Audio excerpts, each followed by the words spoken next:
Sponsored by Surfshark VPN.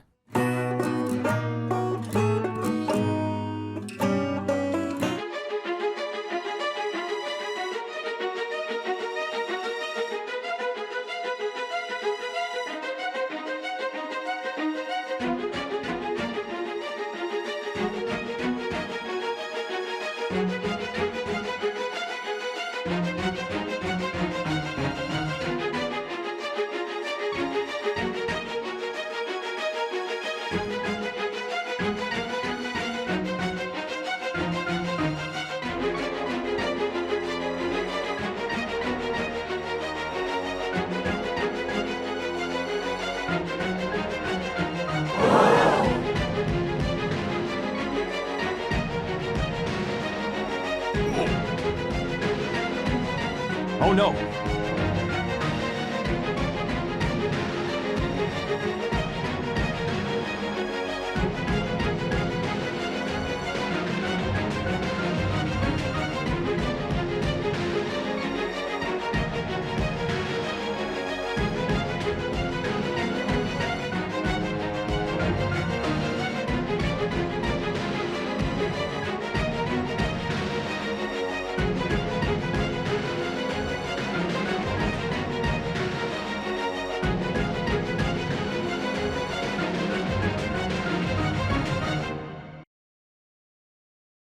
On a lonely planet slowly spinning its way to damnation, amid the incompetence and unpreparedness of lesser space programs, one team stands resilient against the herds, putting their lives on the line to aid those who were previously unaware of the quicksave option. Yes, it's the incredible adventures of Jebediah and his crack team of Kerbinauts. They are the Blunderbirds, saving the Kerbin race one stranded explorer at a time. Welcome back to another episode of the Blunderbirds. Reddit user touny-reeve put together an extremely impressive Tekto mission, and a abridged version of his amazing video edit was played at the start of this video, as you hopefully just saw. But despite all that planning and meticulous design, he neglected to quicksave at the most crucial point in the mission, and he ended up landing hard on the side of a mountain before the lander tumbles down the hillside, smashing into Flora and losing Jebediah Kerman's crew capsule, leaving poor old Jeb stranded on the Tekto shores. But not for too much longer, for as you can see, assembly of the rescue craft is coming along well, and it's not going to meet the same fate as touny-reeve's lander by, descending too close to a steep hillside and landing on said steep hillside, because as you can see, it has stowaway wings, so it can glide to the precise location it needs to reach, so in this case Jebediah Kerman's new campsite, before it can just stop dead with its main parachutes that I've just added now, and then it will just descend vertically like a regular old lander and then deploy its landing gear, which I've not added yet. See, the problem with Tekto is that it has lots of, oceans, but then its land area is very, very mountainous. It's very, very difficult to land somewhere flat, which is a bit of a problem when landing in Kerbal Space Program, because it's very hard to design high delta V landers that are stable enough to not topple over on uneven ground, and the stock landing legs in KSP behave as if coated in ice. Landers slide around on even the slightest of inclines, and so I decided to build my own custom landing legs using the breaking ground hinges, I-beams and circular grip pads so that we don't slip and slide on the Tektoian surface when we land. I'm adding these radial fuel tanks and spark engines. This is just the deorbit stage, so when the lander detaches from the mothership, those are going to be what we use to burn, retrograde, and deorbit and enter the atmosphere. And yes, it's way overkill. I don't know what on earth I was thinking, adding so much fuel to those deorbit stages. There we go. I've trimmed it down to a much more sensible size. So here I am, just quickly testing the lander's ability to glide somewhat stably over the skies of Tekto, my favourite modded planet/moon in Kerbal Space Program. It's part of Outer Planets, and Outer Planets is a mod that I highly recommend. And, while modding can seem daunting, in KSP it's actually super easy, especially if you use CCAN. One of the best places to read up about mods are the KSP forums themselves, but annoyingly, because I'm in the UK and certain sites like Imgur are blocked here, sometimes these pages are basically useless because I can't see any of the images. And that's where today's sponsor, Surfshark VPN, comes in. Surfshark VPN lets you change your virtual location instantly with a single click, using their network of over 4,500 servers across 140 locations. That means you can bypass restrictions, access blocked sites, and also unlock streaming content from other regions that isn't available on your local services. But Surfshark isn't just for access, it also protects you. Every time you connect to the internet, your data can be exposed, but Surfshark encrypts your connection so your personal information and browsing history stay private and secure. It's also really easy to use, whether you're very tech savvy or not at all, and their 24/7 support team is always available to help if you need it. A VPN is more or less essential these days, and their necessity is only growing greater by the day. So go to surfshark.com/MattLown or use code MattLown at checkout to get 4 extra months free to take charge of your online privacy and security. Thank you so much to Surfshark VPN for sponsoring this video. But as you can see, construction of the lander is now complete. Now we need to construct the rest of the vehicle around it. Now with Blunderbird's missions, especially this one, which was, rescuing a very impressive stock vessel, I like to keep Blunderbird's missions, like the crafts, fully stock, because they're rescue missions and people, struggle to do rescue missions. I feel like doing them in stock makes it much easier for people to kind of emulate the kind of build styles, and I don't know, makes the video more relatable, or like if they feel like a rescue is impossible without mods, this can be like a reassurance that actually you don't necessarily need to install parts mods to go to the place. However, just for the sake of realism, I have added one modded piece, and that's the inflatable centrifuge that comes from Natea's Stocker-like Station Parts Redux expansion mod. I always mess up the name of that mod, but I'm pretty sure it's something close to that effect. Just because Tekto is a very long way away. As I mentioned, it's part of the Outer Planets mod, which means the planets are beyond the orbit of Eeloo, which is the furthest planet from the sun in stock KSP. And in fact, the Outer Planets, Eeloo gets relegated to a moon of Sarnus. Sarnus, as the name might imply, is an equivalent of Saturn. It's the next planet out after Jool, and Tekto is a moon of Sarnus. It's probably the coolest moon of Sarnus. I don't mean that in terms of temperature, I mean it in terms of just nice place to visit. In fact, it's probably my favourite place in the whole of the Outer Planets pack, just because it's kind of a nice, varied. It's got the big mountainous terrain, so that adds a really nice challenge. It's got liquid oceans, which is always, pretty cool. It's got an atmosphere, so we can design gliding landers, just like we have with this craft. So yeah, it offers a really fun challenge, and it's a nice sort of unique place to visit. Now you will have to just forgive me for the clunkiness of this part of the build time-lapse, where I was just experimenting with loads of different kind of fuel tank layouts. I had a Delta V map, and it claimed I needed, I went through all the stages of the Delta V map, and then basically the numbers came out that I would need 10,000 meters per second of Delta V in my transfer stage, and then halfway through the build I was like, this seems excessive. This looks absolutely ridiculous. This looks bigger than my Sarnus 5 spacecraft. My Sarnus 5 spacecraft, for those that don't know what the Sarnus 5 challenge is, it's basically like the Jool 5 challenge. You have to land on every single moon of Sarnus, of which there are 5, in a single launch without refueling. That's one of the arbitrary rules.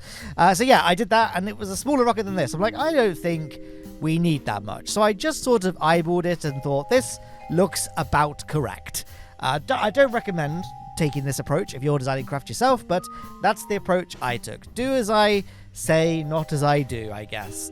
Now we're just constructing the second stage of the rocket, which consists of 4 main sail engines, which seems like overkill for a second stage, but we've got a very heavy payload. And then our first stage is even more mahoosive. We have a big cluster of Mastodon engines, and I was trying to fit more in the center because we didn't have quite enough thrust rate ratio to get off the pad, but they were too big, so I added a cluster of 4 vector engines on the inside of the base of the rocket. But looking at that, I think we're pretty much all done. I'm just adding some Communitron dishes by the looks of things there, finalizing our action groups, and then adding Bill Kerman and Valentina Kerman to our crew pod. We rescued Valentina Kerman from the Mun last week, so she's now back in the space program, so she's ready to take command and rescue Jebediah Kerman. So let's light those engines.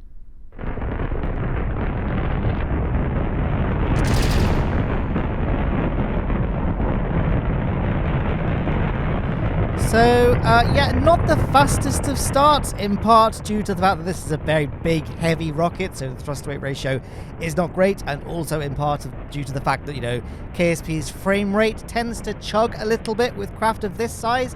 Luckily, as you can see, through the power of video editing, we can indeed speed the footage up to be at least somewhat tolerable from a kind of a viewer enjoyment perspective. And yeah, it's kind of a cloudy day with all those shadows casting on the ground, but I don't think we're too far off piercing through the cloud layer of those lovely volumetric clouds. There they are. And yeah, it feels like kind of a sparse crew, right? Only Valentina Kerman and Bill Kerman on board. Just because, you know, it's going to be a long mission, a multi-years mission, and the crew compartment is not that big. We have the Apollo-style command pod, and then we've got a small little hitchhiker storage bay, I think it's called. It's bad that I still don't know the name of half the stock components in Kerbal Spaceberg after doing it for so many years.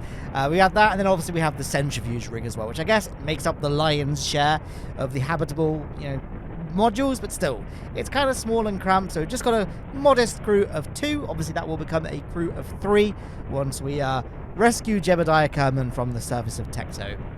I mean, maybe it would have been sensible to add at least one more seat to our re-entry vehicle so we could bring, you know, Bob Kerman with us, the scientist, to kind of do some science experiments. After all, I'm not playing in my normal save file. I am, of course, playing in touny-reeve's save file, so we could have like done something nice for them on the way and, you know, gathered some science for their, you know, science mode playthrough, but whatever. I feel like I'm being benevolent enough by rescuing Jeb so that, you know, I can make content and make money off that, but whatever. As you can see, we've staged. Now we're flying the second stage of our rocket, which is going to get us basically all the way to orbit, almost. And yeah, I guess, you know, whilst the first 2 stages of this rocket really aren't anything at all to write home about, you know, it's just a big dumb booster, I am especially proud of this particular craft, like the rest of the craft, for the rest of the mission. I guess, you know, first of all, again, not much to talk about when it comes to the interplanetary transfer stage that's going to get us from Kerbin to Tekto, then back to Kerbin. But, well, I guess what I'm trying to say is I'm really proud of the Tekto lander. Landing on Tekto is really, really tough because it has an atmosphere, but and it's a fairly, you know, thin atmosphere, but unlike somewhere like Duna, its atmosphere extends to a great degree. So, as you may be aware, we're about to actually pass through the Kármán line, actually. Kerbin's atmosphere ends at 70 kilometers, and that's when space begins. Tekto, despite being smaller than Kerbin, has an atmosphere that extends all the way to 95 kilometers. So it takes a surprising amount of delta V to take off from Tekto because of the fact that you have to get through so much atmosphere before you can start, you know, getting to space. And yeah, because the atmosphere is so high, trying to land accurately on the surface can be challenging because the descent takes so long. And so it's hard to, like, you know, we develop things like muscle memory and getting a feel of how things are going to work when playing in the stock system. But when you introduce a planet, or I should say moon, sorry, as weird as Tekto, it becomes kind of like a bit of a challenge. Like, you know, I end up sitting there, I don't really know how this works. I don't really know how to expect, like, predict how the craft is going to decelerate and all that. So that's why I had the idea to add these deployable wings, and they had to deploy because I wanted the craft to fit in a realistically proportioned fairing, but I really liked the kind of the scissor mechanism that I came up with. I purposefully didn't show the unfurling in my, you know, I showed the test footage of it gliding on Tekto. I purposefully showed that test footage, you know, at night, so you couldn't really see too much, and I purposefully omitted the testing of the unfurling of the wings because it's probably one of the most satisfying robotic mechanisms I've ever built in Kerbal Space Program, in my humble opinion. You might disagree, but if you do agree and you do want the craft file, then you can't have it unless you are a member of my Patreon or YouTube channel members page. You can sign up to either of them. You get a link to the same video. You get your own ad-free version of this video, and in the description of that video there'll be a download link for the craft file. If you're watching this video and you are a Patreon member or a YouTube member, then click in the description. There'll be a link to take you to either the members version of the video or the Patreon version of the video, depending on which platform you subscribe to. So there you are. That's the plug for my Patreon page and YouTube members page. Although I guess last thing, if you want a specific craft file but don't want to subscribe for the monthly fees, you can just buy any individual like members video and then you can get the craft file for that one. There you are. That's the advert. I guess there wasn't really much for me to talk about, was there? It's just me doing this excruciatingly long burn, despite the fact that we have 8 nuclear engines. Again, this is a hefty old craft, so even with 8 nuclear engines, we still don't really go anywhere too fast because the nuclear engines, they're very heavy, they're very low thrust to weight ratio. All of this is, of course, the trade-off for them being hyper efficient. They got an insane vacuum ISP, second only really to the Dawn engine in stock KSP. I know there are more efficient engines in with mods, and I guess technically the most efficient stock engine would be a Cal overclocked engine or other kind of Kraken drive, but those are kind of in the realm of cheating, I guess. So in terms of stock engines, nuclear engines, they're the way to go for interplanetary missions of this sort of scale. So yeah, as you can see, because we have such low thrust weight ratio, I'm actually splitting our Sarnus injection burn into multiple segments, as is usually the case for when I do missions like this, just because we want to be spending as much time burning at Kerbin periapsis as possible, because that's the most efficient place to do that. Google the Oberth effect if you want to learn more. So yeah, and also, doing it all at once would result in a gigantic burn that would start miles ahead of our Kerbin periapsis and would probably be so long that we'd end up nosediving back into Kerbin's atmosphere and, re-entering and burning up, and, that's obviously not what we want. What we want is our Kerbals to be nice and comfortable and not burn up, and to that end, I think, we're making good progress achieving that goal, because look, we have deployed our solar panels, and we've deployed our communications dishes, and crucially, we have inflated our centrifuge ring and spun it up. And one of the nice things about modded centrifuges, as opposed to stock centrifuges, is that they continue to spin even during time warp. This is physics time warp watching at the moment, which stock centrifuges will still spin during physics time warp, but when you initiate real time warp, they stop spinning. So yeah, but the modded ones don't. So that's kind of another plug for the Stockolite Station Parts expansion Redux mod by Notea. But we've now completed our penultimate burn at Kerbin periapsis. We're going to do one more that's going to get us all the way to Sarnus, sort of. We're going to need to do a mid-course correction burn in interplanetary space in order to get that encounter, but we are at least going to raise our periapsis around the sun to kind of be, you can kind of see on the map screen what I mean, right? To kind of be at the height of Sarnus's orbit. So yeah, we're just going to orient ourselves to be pointing along the maneuver node vector on the nav board, and then we can just time warp around and prepare to execute that burn. Always satisfying watching, the craft time warping around Kerbin and then flying back towards it just ahead of doing our escape burn. But actually, I should probably clarify something in case people aren't familiar with the centrifuge component that comes with this mod. I'm not going to keep saying the mod name because it's such a big mouthful. But I said earlier when we launched this craft, it would have been nice to bring Bob Kerman with us because he's a scientist, Kerbal, so we can run the Science Junior and Mystery Goonies more than once, etc. But I decided to bring Bill instead. So you might be wondering, Matt, why did you bring Bill? Because he's an engineer. What use is that? But you need an engineer on board the craft to inflate that centrifuge. The centrifuges that come with the mod, there's quite a few. The big ones can require up to 3 engineers, I think, and there's 2 smaller ones that only require the 1 engineer, so that's what we've got on this craft here. So yeah, if you did download this craft file and, can't inflate the centrifuge, that's why. You need at least 1 engineer Kerbal on board. But yeah, we have time warp now. Now we've entered interplanetary space. So now we're going to create our mid-course correction burn, and in doing so discover that I actually overshot our Kerbin escape burn a bit. We're going to have to burn a little bit retrograde, slowing ourselves down in order to actually get our Sarnus encounter. We've now got a nice Sarnus encounter, so we're now going to set Tekto as our target, and then basically I'm just going to play around with retrograde, prograde, and then radial in, radial out. Those nodes on the maneuver node maker, just kind of force those little grey encounter nodes to be as close as possible. And look at that! We now have the Tekto encounter, so now we're going to just really fine-tune that to get our periapsis nice and close, making sure that we pass Tekto kind of with its rotation, so that, we're orbiting with Tekto's rotation so that it's more efficient. So basically we don't want to be taking off from its surface against its rotation because that just costs more delta V. And taking off from Tekto, it takes a lot of delta V to get from Tekto's surface back to orbit. So we want to try and, make as many gains as we possibly can, right? And yeah, I did say earlier, this is going to be a really long mission. Just the time it took us to get to that maneuver node, our mid-course correction burn, was over a year in space. What's our current time here? 1 year, 422 days. So yeah, long old mission. That's why I kind of deviated from full stock just to include that gravity ring. Although I will say, credit where credit is due. touny-reeve, the creator of the mission that ended up stranding Jeb, did create a really, really cool stock gravity ring. So I actually saw his post like a few days before he then posted the blunder that he made. He showcased just the construction of the Sarnus craft in Kerbal orbit, and I thought that's a really cool craft. And then, well, turns out, while he can design a good craft, he can't always remember to quick save at the correct moments. So there we are.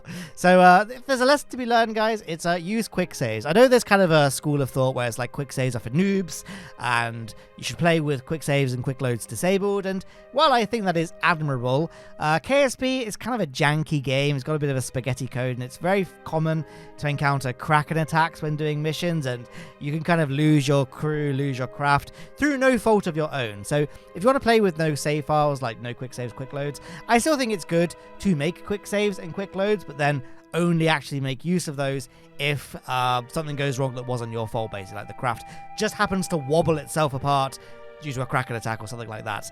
But I think it's perfectly fine to otherwise ignore them. I make a bunch of quick saves during my missions just because I have to go back and get a thumbnail, and so I like having loads of quick saves along the way so I can go back and like, I want to get a screenshot of the craft entering Tekto's sphere of influence. Topical point here, because as you can see, right, the craft has entered Tekto's sphere of influence. We've got a nice little shot of Sarnus as we approached Tekto. So yeah, now we're just performing our deceleration burn. We could save some fuel by doing an aero capture because Tekto's atmosphere extends very high and it's very thin, and so we would easily be able to survive. Well, I think I haven't put this to the test, but I'm pretty sure we would easily have been able to survive an aero break at Tekto. But aero braking is for noobs. What can I say? So we got the Delta V. Even though I really trimmed down the amount of fuel on my interplanetary transfer stage purely through vibes, we still ended up with a massive amount of Delta V. But don't worry, I will make full utilization of this, and I should be saying this because at this point I could just pretend that I had this plan from the get-go, but I guess now I'm spoiling things. We're going to be doing a cool thing with the remaining fuel on this craft, so make sure you smash that like button, make sure you subscribe and ring that bell, and stick around to the very end. Alright, so yeah, just lowering, I think I aimed for an orbital height of around 120 kilometers, although I actually overshot that a little bit, so it looks like we're going to be aiming for an altitude of 115 kilometers. Now, when I did some tests of the Tekto lander, I tested it trying to get from the surface of Tekto, like sea level, to an orbital height of 120 kilometers, because I knew that would be kind of probably the orbit that the mothership will be orbiting. So that's what I've tested the lander to be able to do. So by having an orbit of 115, I guess we are now well within kind of safety limits. So that was Jebediah Kerman on the surface. We've switched to him so that we can time warp so that he's kind of underneath the orbit of the rescue craft, so we can just deorbit ourselves, and then we'll be more or less already on the correct kind of atmospheric entry trajectory. We'll have to do a little bit of an inclination change, but not too much. So yeah, Valentina coming there going on EVA. I guess she could just transfer onto the craft internally because there's no fuel tanks on that upper habitation stage, but it's only a junior sized docking port that connects the lander to the rest of the craft, and I feel like the bulbous Kerbal heads realistically probably wouldn't fit through that size docking port. Maybe they would without their helmets on, so we could just say there were 2 helmets on board the rescue craft, but I don't know. It's already been done. Why am I even trying to hypothesize things like this? So yeah, we've just maneuvered our way out of our little, I don't know, cage-like truss structure, a little hangar along the mothership, and then we can just maneuver our way away using our little RCS thrusters just there, and we can get ready to perform our deorbit burn. So we're going to do that on the map screen. I'm just kind of vibing it, guys. Like, I haven't been to Tekto many times, so I'm still not quite sure kind of how aggressive our atmospheric entry needs to be, kind of how low in the atmosphere do we start really decelerating. So I just sort of guessed, and it turned out to be correct. This is all like one shot. There were no quick saves or quick loads. When I didn't end up massively under or overshooting Jebediah Kerman. It all went really well first time. So yeah, little pat on the back to myself just there. Just sort of doing fine-tune little angle changes of our re-entry. I should say re-entry, should I? It's entry, because this is the first time we've been to Tekto. So I guess as a Kerbal race, it's re-entry, because this is not this space program's first foray visiting Tekto. We've always done we have the mission that we ended up having to do the rescue mission for. Hopefully this will be the last time. At least the last time until we want to go back again, and it won't be due to needing to do a rescue. So yeah, we're just orienting the craft prograde. And I'm not going to deploy the wings just yet. We're going to just fly straight and true to begin with, minimizing drag. And then, I'm just luckily Jebediah Kerman is kind of near a body of water, and we can kind of see the edges of the water just there. And I guess this is kind of a blessing in disguise. I forgot to update my volumetric clouds mod. Oh, there's the deployment of the wings, by the way. How satisfying was that? Yeah, okay, there's a little bit of part clipping, but aside from that, I think it was pretty satisfying. I forgot to fix my install of volumetric clouds for Tekto. Obviously, when we launched from Kerbin, you would have seen we had those beautiful volumetric clouds. We should also have the same for Tekto, but I forgot to update the Outer Planets configs. So we don't have the volumetric clouds, but that's probably a good thing, because it makes it much easier to see where Jebediah Kerman is on the surface. That's kind of one of the I guess the volumetric clouds mod is a bit of a double-edged sword. I mean, the upside, I don't say double-edged sword because that makes it sound like the upsides are equal to the downsides. It's like 99% upside, 1% downside. But for things like this, that 1% downside becomes becomes an issue, basically, because you can't really see the surface. So normally doing a mission to the surface of Tekto would be fine. Oh, here's a nice little cinematic flyby shot, by the way. I was playing around with the camera tools mod. Normally it wouldn't matter too much, aside from the fact we want to make sure we're aiming to land on land and not the sea.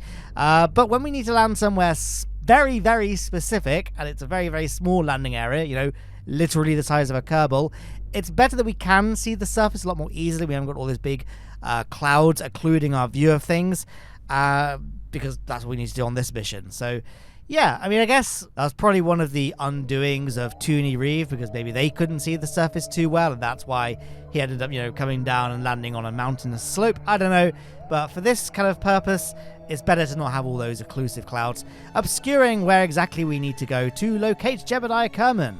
But there he is. You can see the little kind of yellow reticule on the surface getting closer and closer. I'm trying to position ourselves so we are basically directly above Jebediah Kerman. And then we can switch from glider mode to kind of vertical lander mode. I think that's about to happen right this moment. Drogue chutes have deployed. Next thing we need to do is detach our wings. There they go. We're now falling quite fast. Now we need to deploy our main parachutes. And those, there we are, should flip the lander the correct way round. And then we can deploy our landing legs. The reason why I left it so late is because although Jebediah Kerman is on a flat area, I mean, look around us. There aren't that many flat areas here, so I really wanted to make sure we were essentially coming down more or less directly on top of Jebediah Kerman, because we'd end up hitting one of these, like, trees? Lily pad structures? I don't know. Or, ending up on one of the big, like, steep hills next to Jebediah Kerman. So let's go ahead and see how successful that plan was. We're still time warping because we were coming down very slowly. Too slow, really, for enjoyable video. It's very painful to watch in real time. But now we are in real time. We're coming down gently. Gently. Or maybe. Or maybe. It is done.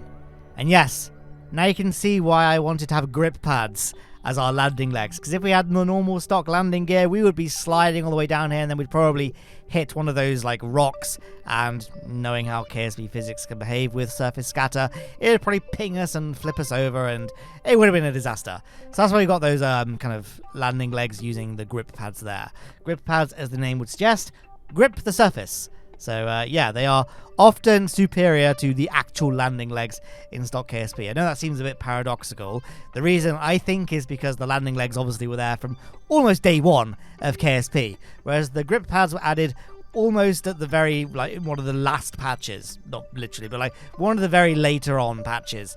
I shouldn't say patches, I should say updates to Kerbal Space Programs. It was obviously kind of like a band-aid fix for the developers. Like, they couldn't really figure out how to make the landing legs not be all slippery, but hey, we know how to make grip pads, or things that would behave like a grip pad, so we'll just add these in, and then players can make their own landing legs, landing gear. I don't know. And look at this! I too have made a blunder, it seems. I usually have either my Lowne Aerospace flag or my Blunderbirds flag for these rescue missions, but I accidentally left it on the kind of default or whatever touny-reeve was using. So yeah, it's just the NASA flag, but NASA is a pretty cool organization, if I do say so myself, so I didn't feel too bad about having the NASA flag as opposed to a flag of my own design. Now, I said earlier I did test this craft, and you saw me testing it a little bit halfway through the build time lapse. I didn't just test its ability to land on Tekto and then get back to Tekto orbit. I promise I did also test the ladders, and a Kerbal could easily get all the way from Tekto's surface back to the cockpit at the top just using the ladders. But for whatever reason, when it came to the real thing, they didn't really work. The Kerbals would just continually get stuck at the kind of bridge point between each ladder piece. I'm not quite sure why. I don't know if it's because the lander is sort of tipped over a bit more than it was during the tests. Luckily, Tekto's gravity and I guess atmosphere is... I guess Tekto's gravity is low enough and atmosphere is thin enough that the Kerbals can jump fairly high, and their jetpacks can sort of help propel them upwards so that we can actually just jump all the way up to the topmost ladder to get us into the cockpit of the craft. But yeah, that was kind of a disappointment. I do find it very satisfying to build kind of nice multi-ladder systems to get Kerbals from the surface of somewhere to the cockpit at the top of a lander. But oh well, I guess it was all fine in the end. So now we're on the map screen. We're just going to time warp around to the point where the mothership is kind of going to be passing above us, but just before it does so that we have time to reach orbit and dock with it. So here we go.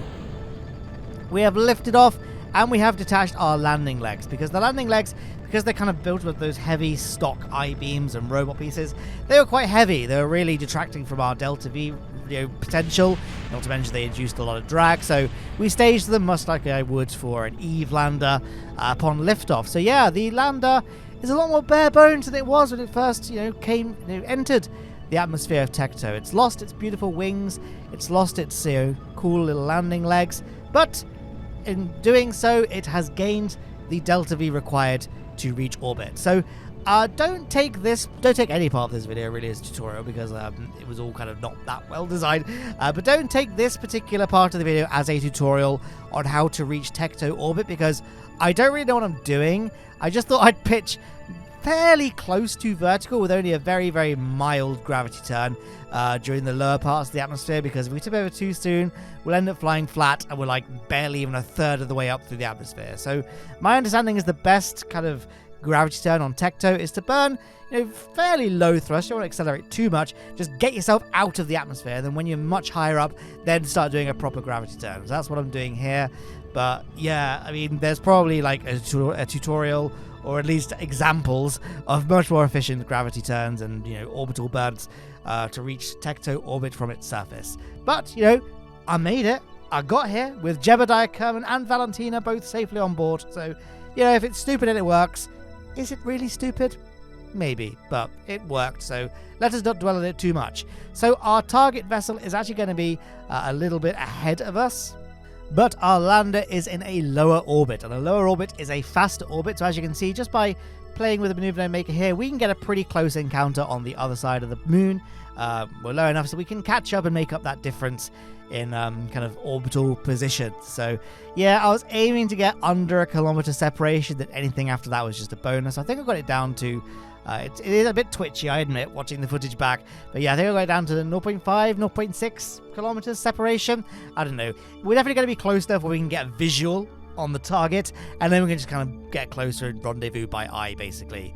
So we are approaching our maneuver node burn. Fairly large burn, but unlike the earlier burns in this video, apart from when we detached the lander, it was a fairly short burn, because we've got those Bobcat engines just there, which have much higher thrust weight ratio than the big heavy nuclear engines of the mothership. And I feel like the Bobcat engine, kind of a slept-on engine. I don't use it too much, so I kind of like the idea of using it and like, yeah, I'm using a an uncommonly used engine, or an infrequently used engine in Kerbal Space Program. I guess because we are using the Gemini style cockpit, which has got that awkward kind of diameter. It's the is it 1.875 meter diameter? It's really, really specific, and there aren't many engines that fit that profile, but the Bobcat does, and the Bobcat is fairly well optimized for launching at sea level, so seemed like a pretty good choice for a Tekto lander. I mean, the Aerospike is brilliant for Tekto because the Aerospike is efficient not just in the atmosphere but also in thin atmospheres and in the vacuum of space, whereas other engines, I guess like the Bobcat, is better optimized for sea level as opposed to the upper atmosphere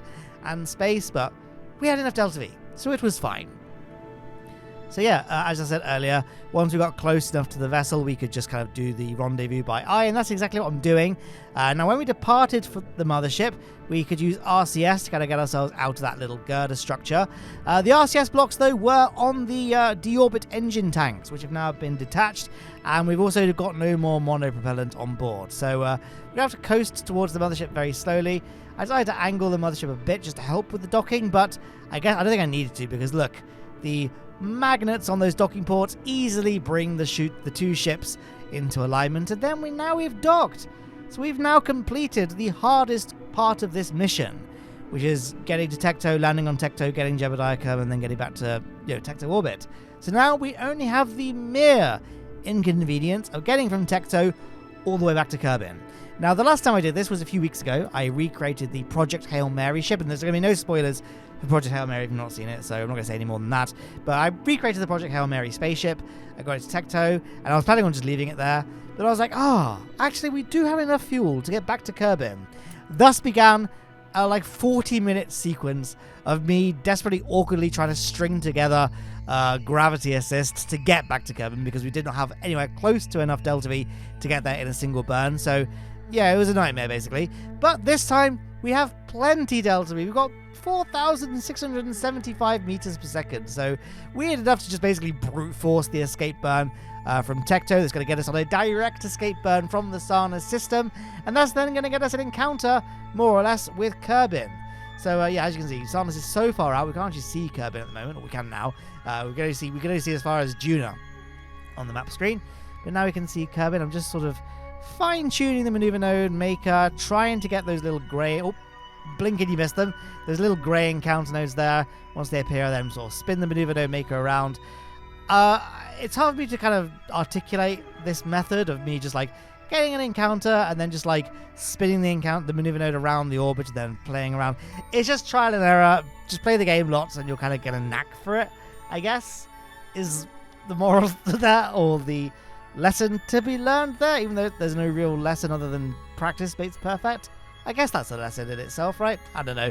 But yeah, as you can see, I've now plotted a second maneuver node. That's our mid-course correction burn to actually get the Kerbin encounter itself. So yeah, expensive old burn, nearly 2 kilometers per second of delta V expenditure required. But as I said earlier, we have more than enough fuel budget to perform such a burn. So now, oh yeah, at this point, my time warp kept cutting out, so I wasn't quite sure why that was. I was checking the alarm clocks and stuff to make sure there wasn't a timer that was preventing me from time warping, but there wasn't, so I'm not quite sure why that happened, but we're through that anomaly now. So now we can initiate our burn. And yeah, another long one. Let's just go ahead and speed up the footage there. It's so satisfying to watch it played back so fast. It was so slow in real life. In real life, you know what I mean. It's a video game, but playing it in real time, let's just say, was a lot more. It was a lot longer, a lot more painful, but I do it for you guys. My suffering is your guys' entertainment, I hope. So, I mean, speaking of suffering, I feel a little bit insulted by the audacity of Jebediah Kerman, Valentina Kerman, and Bill Kerman. I mean, I built all this lovely accommodation for them, that gravity ring, the little hitchhiker pod, whatever I landed on in the end in terms of what it was called, and we've got that additional kind of internal space with the lander can as well, the lander module, but they're not making use of it. They just sat in the Apollo-style command pod for the entire duration of this mission, which has been multiple years at this point, and it's going to be several more years before they get back to Kerbin. But I guess, You know, and I say this because obviously their crew portraits have not changed. They've just sat in those chairs. I guess that's just a testament to how much Kerbals love space. They are willing to just sit in a chair and not move for years and years and years because they are just so in awe of being in space. I mean, me personally, I'd have probably gone insane even by utilizing the full gravity ring and all that habitat, but that's just me. I don't think I'd do very well in space, to be honest. I've been on a helicopter before, and I was nearly sick, and that was a helicopter. It was like a 5-minute. Well, I don't know actually how long it was. It felt like an hour, but in reality it was probably like 10 minutes tops. It was really cool. It was I'm very privileged to be able to have had this experience. But we got a helicopter ride to the Grand Canyon in America, as opposed to the Grand Canyon somewhere else. But yeah, it was a really cool helicopter journey. We flew from somewhere near Vegas, I can't remember where, landed in the canyon, had champagne. In theory, I didn't because I felt like I was about to be sick. But everyone else I was with did. And then we got the helicopter back to the heliport again. Great fun. Highly would recommend, but I discovered in this experience, whilst I'm grateful I had it, I discovered I hate helicopters. It was awful. I thought I was going to be sick. But it was a unique experience, and it has informed me that I probably will not do very well in space. I get motion sick very easily in cars, I get very seasick on boats, and it also turns out I get very sick on helicopters. And I feel like all of these experiences pale in comparison to spending 6 months on the International Space Station, for example, or indeed more than 10 years on board this spacecraft to Tekto and back. Not that ever visiting Tekto would be on the cards for me, or indeed any of you, because it's not real. But, you know, I don't know where I was going with that story, but I'll just say I probably wouldn't do all that well in space. Although that being said, we do have the gravity ring. So maybe with the gravity ring I'd be okay. Although there'd probably be a bit of a nauseous effect because the gravity ring's radius is so small that if you stand up, the kind of speed that your head is rotating would be so different to the speed your feet are rotating, it would still probably be quite disorientating.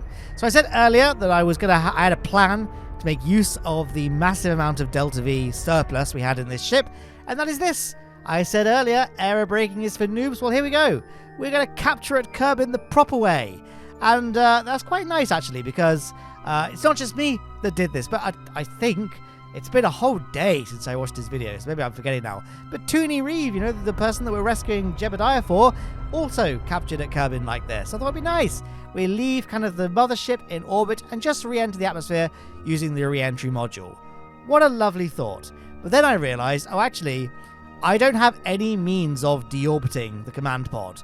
The plan was obviously to use the mothership, so actually we'll just expend the mothership and nothing changed. I mean, I guess technically we could stage the re-entry capsule and then get a Kerbal out on EVA and just push, but at this point, I mean, this video is already more than 40 minutes long, so, you know, I kind of wanted to keep things moving, keep things punchy, and also, I do like ending with a good fireworks display, you know, watching things explode, although I don't think we really do get much of a fireworks display.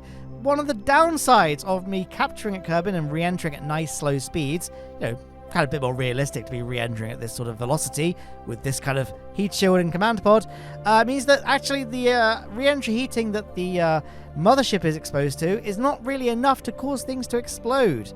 So, oh, did it? Or was that just I looked at the screen, I saw like a puff of smoke, but I think it might have been a galaxy or something from the skybox there. So yeah, no real impressive fireworks display, unfortunately. But hopefully the thrill of being home is good enough for, I guess, not just Jebediah Kerman, but also Valentina and Bill, who've also been away for a very long time. And now we have deployed our main parachute there. So we are definitely going to be landing at safe speed, splashing down in the water. So I guess with the end of the mission approaching, that means the end of the video is approaching as well. So I've got to give a big shout out to today's sponsor once again, Surfshark VPN. They've been a huge supporter of my channel for many years now, so very happy to have them still supporting me here. Go to surfshark.com/MattLowne or use code MattLowne to get 4 extra months free. Link is in the description. Again, massive thank you to Surfshark for sponsoring the video, and of course helping us all stay safe online. And of course, even bigger thanks are owed to the names on screen. They are my Patreon supporters and YouTube channel members who really do make all of this possible. So if you are one of those names, again, you'll have a link to download this video's craft file in the description of not this particular video if you're watching the main one, but on your video there'll be in the description, and then if you're watching the non-Patreon version, then in the description of that one will be the link. That was really long-winded, and now I'm basically run out of time. But thank you for watching, everyone, and goodbye.